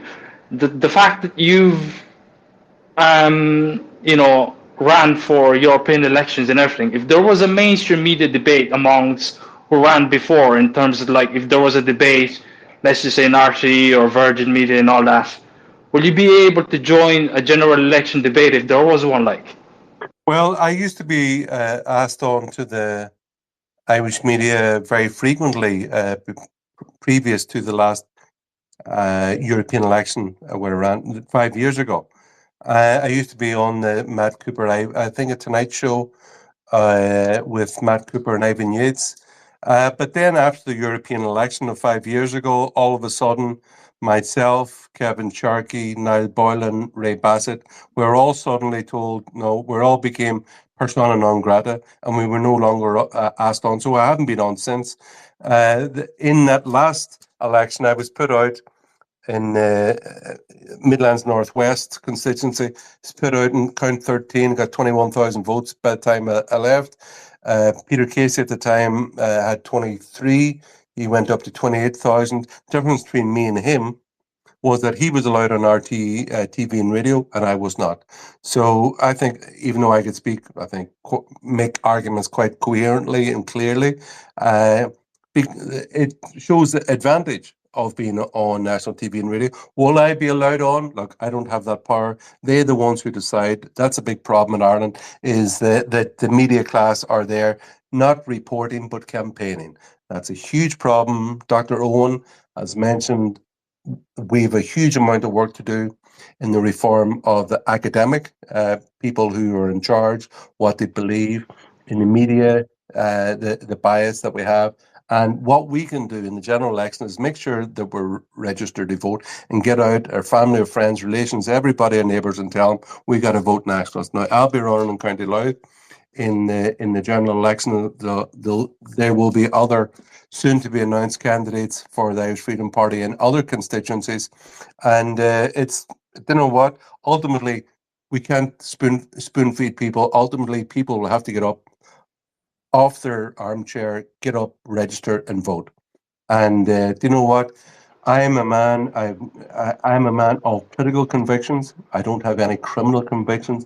Now, people can go to other spaces, and they can hear guys who've had criminal convictions for drug running or whatever, possession and drug dealing, who tell the Irish people that what we need to do is have a militia and go out and get thousands of Irishmen, and we're going to take over the state by knocking the head off the Gardaí and set up we're going to militarily take over the state.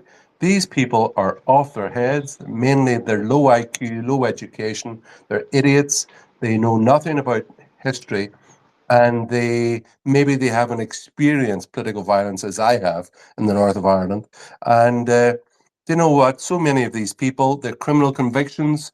I had one guy who ran against us there. Like, this guy was convicted for armed robbery, and among other things. And these are the people that other spaces will put up guys who've, they quote Mein Kampf and talk about Hitler as the best thing since sliced pan. These people are crazy. We've got to be very careful. Not everybody who calls himself an Irish nationalist should be trusted. Not everybody who calls himself an Irish nationalist is sane, is reasonable, is looking to get to the right place.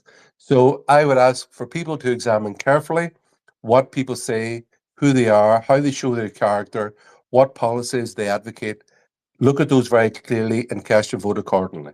So I won't keep on forever and ever.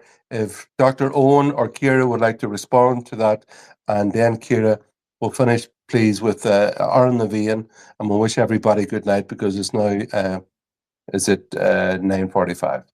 So thank you very much. Thank you very much. I'm going. Yeah. Thank you very much, guys. Thank you very much, Herman. Thank you, Rennie. Thank you for your help. Well, have a good night, guys. Thank you. Thank you. All I would say to Rennie there is to remember that Irish is also tied up in certain ways with class here. Particularly, you see a lot of the champagne socialist left-wingers, Sinn Féin crowd using it as a weapon. Like when I grew up, for example, and went to school in the 90s and in the late primary school in the mid-80s and 90s, it was, if you weren't from the Gaeltacht, you despised Irish, mainly because of how it was taught. So now I think it's fantastic to see this grassroots effort coming through the chat rooms, and I would support it. And I think that's why it's being attacked, is that's what they fear, is that a grassroots love of the language coming back. Well said, Owen. Just on the point that you made, Herman, I've listened in on Spaces, and I've been absent for Spaces because there's a lot of comments being made about me that I'm a NGO troll or an NGO paid employee. I work for the Guards and everything else, all lies. But anyway, it's easy to make comments like that when you're hiding behind a faceless avatar and when you think you're anonymous. However, I will address one issue, and I want to be very clear on this, guys and girls and everybody in this room. I've said for the last year and a half that, you're responsible for your words and your actions in these spaces. And you're also responsible if you're party to something that's happening within a space. Okay. And the reality is there's a number of spaces, in Ireland at the moment that are saying that we need armed insurrection. We need this, we need that, we need the other. As Herman said, he's lived through the troubles in Northern Ireland. I've been in conflict zones that would make the hair stand in the back of your head to see some of the atrocities that were done in those zones. But notwithstanding that, even the suggestion of insurrection, armed insurrection in Ireland is actually covered under the Offences Against the State Act, Section 30, and can land you in the Special Criminal Court, which McDougall brought forward a number of years ago, which is intended to be used with terrorists, with members of the IRA, prescribed organizations, where there may be the intent to intimidate the victims or to intimidate witnesses. So that court is held with 3 judges. You may or may not be allowed a solicitor. You may not even be told what you're being charged for and what you're being prosecuted for. I'll post to the bubble in a couple of minutes. The Times ran a piece that the government were considering using the Section 30 Offences of the State Act, against far right and far right protesters. So the only advice that I'm going to give on this space tonight, and to protect the people, to protect anyone that wants to be protected, is even participating, even saying something like that in public. I'm all for free speech, guys and girls, but even saying for anything like that in public, where you are perceived as being a threat to the state of Ireland, will land you in deep shit. And it may not happen this week, and it may not happen next week, but it will happen. So, you can have all the bravado you want, and if you're drugged up or if you're drunk off your head and saying stuff like that, that isn't going to stand as your defense, especially if you get pulled into the Special Criminal Court. I feel that there's been, and Owen, you might comment on this before we go, but the AfD have seemingly won the German elections, which is a huge thing. They're perceived as far right. I'd consider them somewhat centrist and along the same basis as ourselves. But, unless you do things democratically, you'll have the situation where whoever takes over non-democratically is going to be perceived as the dictator from the other party. So they win it by the ballot box, boys and girls. I know that it has been disappointing in the local elections and the European elections, and even more disappointing that some of the people, the mandate that they ran on and the promises that they made, they did a complete 180 the minute that they got that vote.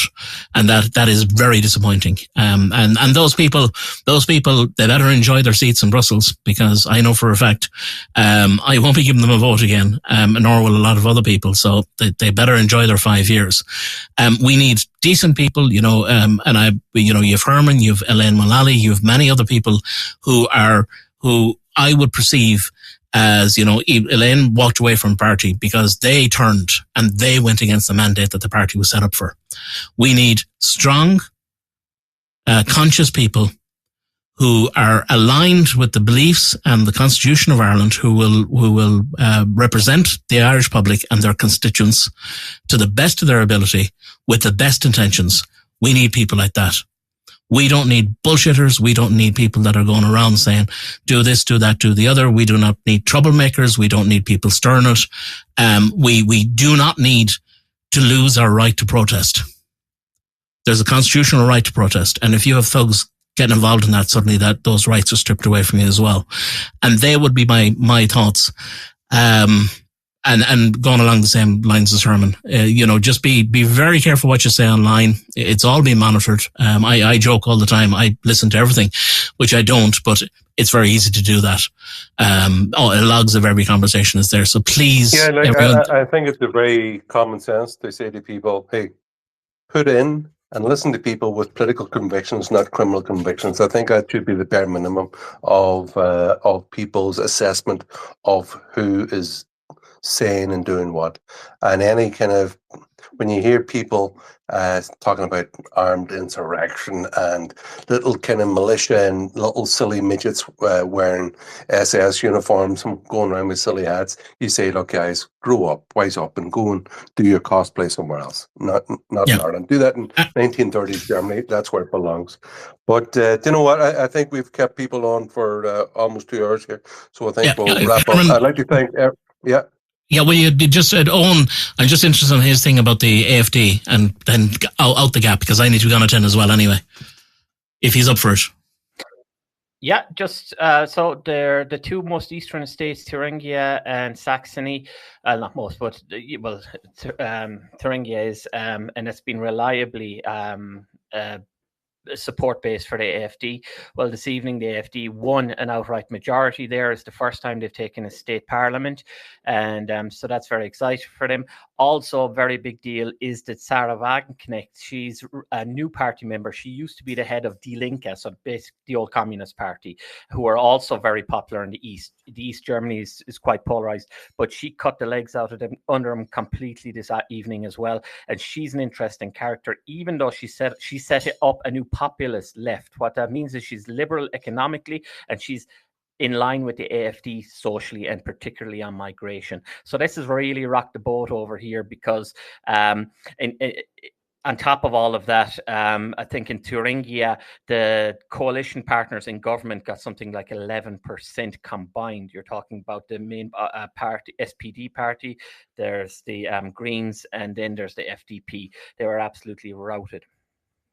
So it's a good day in Germany. And I think that is going to be, for everybody that's really worried about what's happening in Ireland at the moment, I think that has been somewhat mirrored across Europe. It happened in the Netherlands, that people are absolutely sick of what's been done to their countries and what has been done to their livelihoods and what's been done to farmers.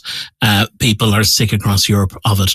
And I think that needs to be replicated in Ireland. We don't need headbangers in there. We need solid people who will do what's needed for Ireland. And that's my view on it. And hopefully we'll get to that point. Herman? Yeah, absolutely. And the Irish Freedom Party, we're disclosing the list of Irish Freedom Party candidates for the general election very soon. And if people here, they love Ireland, they love free speech, private property, small state, low tax, Irish belief in Irish sovereignty, free people in a free country, please consider putting yourself forward as a candidate for the Irish Freedom Party in the election, and please make contact with the party at info@irishfreedom.ie. That's to the secretary. So it's info@irishfreedom.ie, and we need as many articulate and well-qualified people to put forward to the Irish public that we can replace this political class in Ireland before they replace us. So thank you to everybody who came on tonight, especially to Dr. Eoin Lenihan and to Ciara Connolly and to all those who came on and spoke. I really appreciate it. So Ciara, if you can let us off with Aaron Navian and Eoin as Colusav to everybody here. Thank you.